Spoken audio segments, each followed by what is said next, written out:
Hello my dear students, मैं साधु sir साधु study centre के इस ऑनलाइन पोर्टल पर आप सभी का जो है बहुत बहुत स्वागत करता हूं। तो डियर स्टूडेंट्स, जैसे कि हम लोगों ने पिछले क्लास में जो है भौतिक राशियों के बारे में जो है पढ़ा था कि भौतिक राशियां जो है दो प्रकार की होती है, आधारी राशियां और व्युत्पन्न राशियां। उसके बाद हम लोगों ने मात्रक के बारे में जो है पढ़ा था। तो आज जो है हम लोग बात करने वाले हैं मात्रकों की पद्धतियों के बारे में कि मात्रक की कौन कौन सी पद्धतियां हैं, जिसको इंग्लिश में हम लोग जो है सिस्टम ऑफ यूनिट्स जो है कहते हैं। तो आज का हम लोग का टॉपिक है मात्रकों की पद्धतियां, सिस्टम्स ऑफ यूनिट। तो सिस्टम्स ऑफ यूनिट्स की अगर मैं बात करूं जो है, तो पहले जो है तीन पद्धतियां जो है बहुत ज़्यादा प्रचलित थी।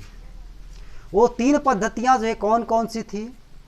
तो एपीएस पद्धति, सीजीएस पद्धति और एमकेएस पद्धति। तो पद्धतियों के तीन मात्रक जो है पहले बहुत ज़्यादा जो है प्रसिद्ध थे, फेमस थे जो है। वो तीन क्या क्या थे? तो पहला आपका जो है था एफपीएस पद्धति, एफपीएस सिस्टम। दूसरा आपका जो है सीजीएस सिस्टम और तीसरा आपका जो है एमकेएस सिस्टम।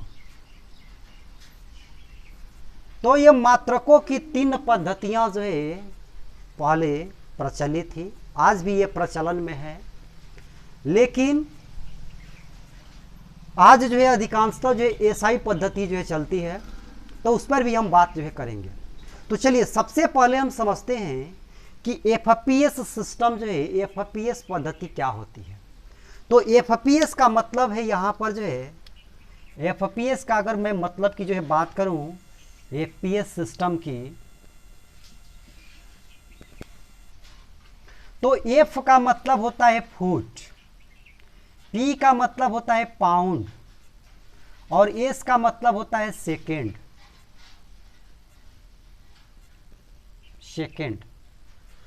तो foot pound second system, APS पद्धति का पूरा नाम है फुट पाउंड सेकंड सिस्टम।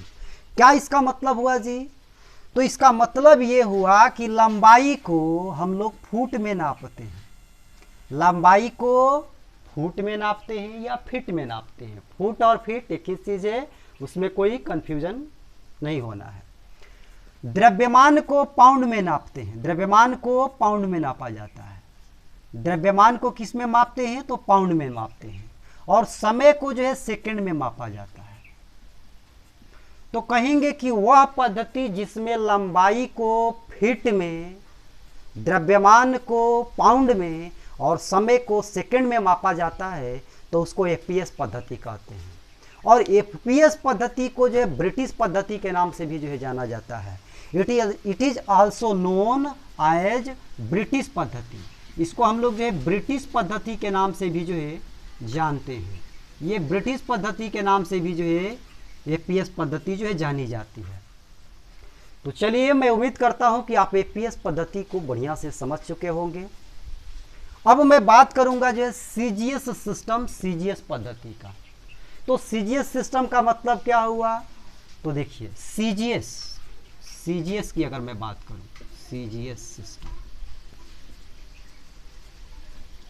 तो सी का मतलब होता है सेंटीमीटर, सी का मतलब होता है सेंटीमीटर, जी का मतलब जो है ग्राम होता है और एस का मतलब जो है सेकंड होता है।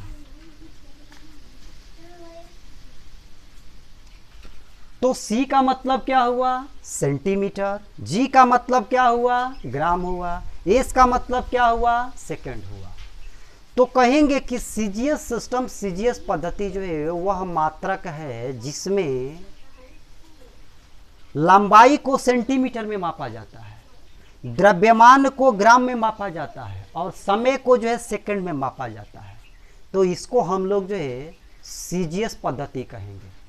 और सीजीएस पद्धति को जो है फ्रेंच पद्धति के नाम से भी जो है जाना जाता है। इसको हम लोग जो है फ्रेंच पद्धति भी कहते हैं, फ्रेंच पद्धति। फ्रेंच सिस्टम के नाम से भी जो है ये सीजीएस पद्धति को जो है जाना जाता है। तो मैं उम्मीद करता हूं कि ये चीज़ भी आप समझ चुके हैं बढ़िया से। अब मैं बात करूंगा जो है एमकेएस सिस्टम पर जो है। एमकेएस सिस्टम क्या होता है? तो एमकेएस सिस्टम की अगर बात किया जाए तो एम का मतलब जो है मीटर होता है, के का मतलब जो है किलोग्राम होता है, और एस का मतलब जो है सेकेंड होता है। तो एमकेएस पद्धति को हम लोग जो है मीटर किलोग्राम सेकंड सिस्टम कहेंगे जो है। अब एमकेएस पद्धति का क्या मतलब है जी? तो एमकेएस पद्धति में जो है लंबाई को मीटर में मापा जाता है, द्रव्यमान को किलोग्राम में मापा जाता है, और समय को जो है सेकंड में मापा जाता है। तो कहेंगे कि वह पद्धति, वह सिस्टम जिसमें लंबाई को मीटर में, द्रव्यमान को किलोग्राम में और समय को सेकंड में मापा जाता है, तो उसे हम लोग जो है एमकेएस पद्धति कहते हैं। एमकेएस पद्धति उसको कहते हैं। एमकेएस पद्धति को हम लोग जो है मीट्रिक पद्धति के नाम से भी जो है जानते हैं। इसे हम लोग जो है मीट्रिक पद्धति भी कहते हैं। मीट्रिक पद्धति, मीट्रिक सिस्टम के नाम से भी इसको जाना जाता है। तो ये मात्रकों की 3 पद्धतियां जो है आप बढ़िया से समझ चुके होंगे। एपीएस पद्धति, सीजीएस पद्धति एंड एमकेएस पद्धति। अब चूंकि ये अलग अलग जो पद्धतियां होने के कारण जो है कई सारे देशों में जो है समस्याएं उत्पन्न होने लगी। जैसे मान लिया जाए जो है कि इंग्लैंड में जो है अलग पद्धति है, फ्रांस में अलग पद्धति है, इंडिया में अलग पद्धति है। तो यदि कोई सामान हम लोग खरीदें जाके इंग्लैंड में या फ्रांस में, तो यहाँ पर मान लिया जाए कि हम लोग जानते हैं मीटर जो है, लेकिन वहाँ पे जो है मीटर नहीं, फीट जो है मान लिया जाए कि चल रहा है। तो इस प्रकार से क्या होगा जो है समस्याएं होगी जो है। तो पूरे विश्व के वैज्ञानिकों ने जो है इस पे सोचा जो है कि क्यों ना कुछ ऐसी पद्धति का निर्माण किया जाए जो सभी देशों में जो है सर्वमान्य हो और आसानी से इसको जो है समझा जा सके। तो वहाँ से कंसेप्ट जो है आया एसआई पद्धति के बारे में। एसआई सिस्टम क्या आया? एसआई सिस्टम जो है, एसआई पद्धति, जिसको सिस्टम ऑफ इंटरनेशनल के नाम से जो है जानते हैं। सिस्टम ऑफ इंटरनेशनल, अंतर्राष्ट्रीय पद्धति। तो अंतर्राष्ट्रीय पद्धति जो है आई, और ये अंतर्राष्ट्रीय पद्धति जो है वो एमकेएस पद्धति का ही परिवर्तित रूप है। एमकेएस पद्धति को ही लेकर जो है अंतर्राष्ट्रीय पद्धति जो है बनाई गई, एसआई सिस्टम जो है बनाई गई, जिसमें लंबाई को मीटर में, द्रव्यमान को किलोग्राम में और समय को सेकंड में जो है लिया गया। तो इतनी बातें आप समझ चुके होंगे कि एसआई सिस्टम जो है कैसे जो है आई और एसआई सिस्टम का क्या मतलब होता है। अब जो है हम बात करेंगे कि ये मात्रक जो है कितने प्रकार के होते हैं, ये यूनिट्स जो है कितने प्रकार के होते हैं। तो ये यूनिट्स जो है 2 प्रकार के होते हैं। एक जिसको हम लोग जो है आधारी मात्रक कहते हैं और दूसरा जिसको हम लोग व्युत्पन्न मात्रक कहते हैं, जिसे इंग्लिश में फंडामेंटल यूनिट्स और डिराइव्ड यूनिट के नाम से जो है जाना जाता है। तो चलिए अब हम यहां पर देखेंगे जो है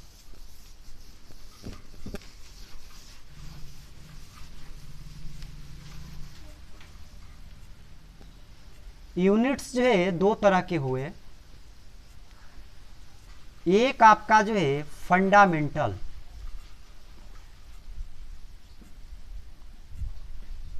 फंडामेंटल यूनिट, और दूसरा आपका derived, derived unit. Fundamental unit को जो है बेसिक यूनिट भी जो है कहा जाता है। इसको हम लोग बेसिक यूनिट भी जो है कहते हैं, जिसको हिंदी में जो है आधारी मात्रक कहते हैं। आधारी मात्रक, जिस प्रकार से आधारी राशियां जो है वहां पर हम लोगों ने देखा, तो वहां यहां पर भी जो है क्या होता है, आधारी मात्रक होता है। डिराइव्ड यूनिट जिसको हम लोग जो है व्युत्पन्न मात्रक कहते हैं, व्युत्पन्न मात्रक। तो अब हम समझेंगे जो है कि आधारी मात्रक किसको कहते हैं। तो जैसा कि हम लोगों ने पिछले वीडियो में जो है पढ़ा था आधारी राशियां, जिसमें हमने आपको बताया था कि वे राशियां जो किसी अन्य राशि पर निर्भर नहीं करती है तो उसे हम लोग आधारी राशियां कहते हैं। तो आधारी मात्रक का भी डिफिनेशन परिभाषा इसी प्रकार से हम लोग जो है यहाँ पर देंगे कि वे मात्रक जो अन्य किसी भी मात्रक पर निर्भर नहीं करते हैं तो उसे हम लोग आधारी मात्रक कहते हैं। और व्युत्पन्न मात्रक, तो वे मात्रक जो आधारी राशियों पर जो है निर्भर करते हैं, अर्थात आधारी राशियों की सहायता से लिखे जाते हैं, तो उसको व्युत्पन्न मात्रक कहते हैं। आधारी राशियों दो तरह की होती है। आधारी राशियां जो है वो दो तरह की है। एक जो है जिसमें 7 आता है और एक जिसमें जो है 2 आता है, जिसको हम लोग संपूरक राशियां कहते हैं। तो फंडामेंटल राशियां जो है 2 भागों में बढ़ जाती है। एक जो है आपका आधारी राशि, आधारी मात्रक, आधारी मात्रक। तो आधारी मात्रक में आपका जो है 7 जो है मात्रक आता है, और एक होता है संपूरक मात्रक जिसमें जो है 2 मात्रक आते हैं। तो आधारी मात्रक में वो 7 मात्रक जो है कौन कौन है? तो पहला है आपका जो है लंबाई। लंबाई के लिए मात्रक जो है मीटर होता है। लंबाई के लिए मात्रक क्या होता है? तो मीटर होता है। इसके लिए संकेत क्या होता है? तो एम होता है। दूसरा है द्रव्यमान। द्रव्यमान, द्रव्यमान के लिए जो मात्रक होता है वो केजी होता है, किलोग्राम होता है, किलोग्राम होता है, किलोग्राम, जिसका संकेत होता है केजी जो है। और समय का जो मात्रक है, समय का जो है सेकंड होता है, जिसको हम लोग एस से संकेतित करते हैं। उसके बाद आपका विद्युत धारा जो है होता है, विद्युत धारा, जिसको हम लोग जो है करंट कहते हैं। तो विद्युत धारा को एम्पियर में मापा जाता है, एम्पियर में मापा जाता है। इसके लिए संकेत ए इस्तेमाल हम लोग जो है करते हैं। उसके बाद 5वीं मात्रक की बात करें तो 5वीं मात्रक जो है ताप होती है, टेम्परेचर होता है, जिसको हम लोग जो है केल्विन में जो है नापते हैं, केल्विन में, जिसके लिए संकेत हम लोग जो है के इस्तेमाल जो है करते हैं। उसके बाद छठा आपका होता है जो है ज्योति तीव्रता, जो है ज्योति तीव्रता, जिसको लुमिनियस इंटेंसिटी जो है कहते हैं, जिसको कैंडेला मात्रक में मापा जाता है। कैंडेला मात्रक में जो है मापा जाता है, जिसके लिए संकेत जो है सीडी होता है। और उसके बाद 7वां आपका होता है पदार्थ का परिमाण। पदार्थ का परिमाण, अमाउंट ऑफ सब्सटेंस, जिसको इंग्लिश में कहा जाता है, जिसको हम लोग जो है मोल में नापते हैं, और जिसका संकेत होता है MOL, मोल, मोल ही होता है। तो ये आधारी मात्रक होते हैं 7, और 2 आपके जो है व्युत्पन्न नहीं, 2 आपके संपूरक मात्रक होते हैं, संपूरक मात्रक, जिसको सप्लीमेंट्री यूनिट्स जो है कहा जाता है, संपूरक मात्रक। तो ये 2 संपूरक मात्रक कौन कौन से हैं? तो पहला संपूरक मात्रक आपका है समतल कोण, समतल कोण, जिसका मात्रक जो है रेडियन होता है। क्या होता है? रेडियन जो है होता है। और दूसरा आपका होता है ठोस कोण, जिसका मात्रक जो है स्टेरेडियन होता है, स्टेरेडियन। तो आधारी राशियां जो है ये 7 आपने देखा, ये संपूरक राशियां आपने दो आपने देखा। तो मैं उम्मीद करता हूं कि ये चीज आप जो है समझ चुके होंगे जो है। अब मैं बात जो है करूंगा जो है व्युत्पन्न मात्रक के बारे में। बार बार मैं राशि शब्द इस्तेमाल कर दे रहा हूं, थोड़ा सा जो है आप लोग इसको इग्नोर कर दीजिएगा। मात्रक की हम यहाँ पर बात कर रहे हैं। तो अब हम बात करेंगे व्युत्पन्न मात्रक की, जिसको डिराइव्ड यूनिट जो है कहा जाता है, व्युत्पन्न मात्रक। तो व्युत्पन्न मात्रक वह मात्रक जो आधारी मात्रक की सहायता से जो है लिखा जाता है, तो उसे हम लोग व्युत्पन्न मात्रक कहते हैं। जैसे अगर मैं बात करूं जो है क्षेत्रफल की, एरिया की, तो क्षेत्रफल बराबर जो है लंबाई गुणा चौड़ाई होता है। लंबाई का मात्रक जो है मीटर होता है और चौड़ाई का भी मात्रक मीटर ही होता है, क्योंकि चौड़ाई भी एक प्रकार की लंबाई ही है। तो इसको हम लोग जो है मीटर स्क्वायर कहेंगे, मीटर स्क्वायर जो है। तो क्षेत्रफल का जो मात्रक है क्या हुआ, मीटर स्क्वायर हुआ। तो ये जो है आधारी राशियों की आधारी मात्रक की सहायता से जो है इसको लिखा गया है, तो इसलिए इसको व्युत्पन्न मात्रक जो है कहेंगे। तो चलिए मैं इतने पे ही जो है वीडियो को स्टॉप करता हूं, और आगे जो है हम बात करेंगे जो है कि व्युत्पन्न राशियों का जो है मात्रक जो है और कैसे निकाला जाता है, और व्युत्पन्न राशियों का जो है बीमा कैसे लिखा जाता है, बीमीय सूत्र जो है कैसे लिखा जाता है। तो हम लोग का अगला नेक्स्ट टॉपिक जो है होगा बीमीय सूत्र, बीमा जो है कैसे लिखा जाता है। So thank you very much and all the best.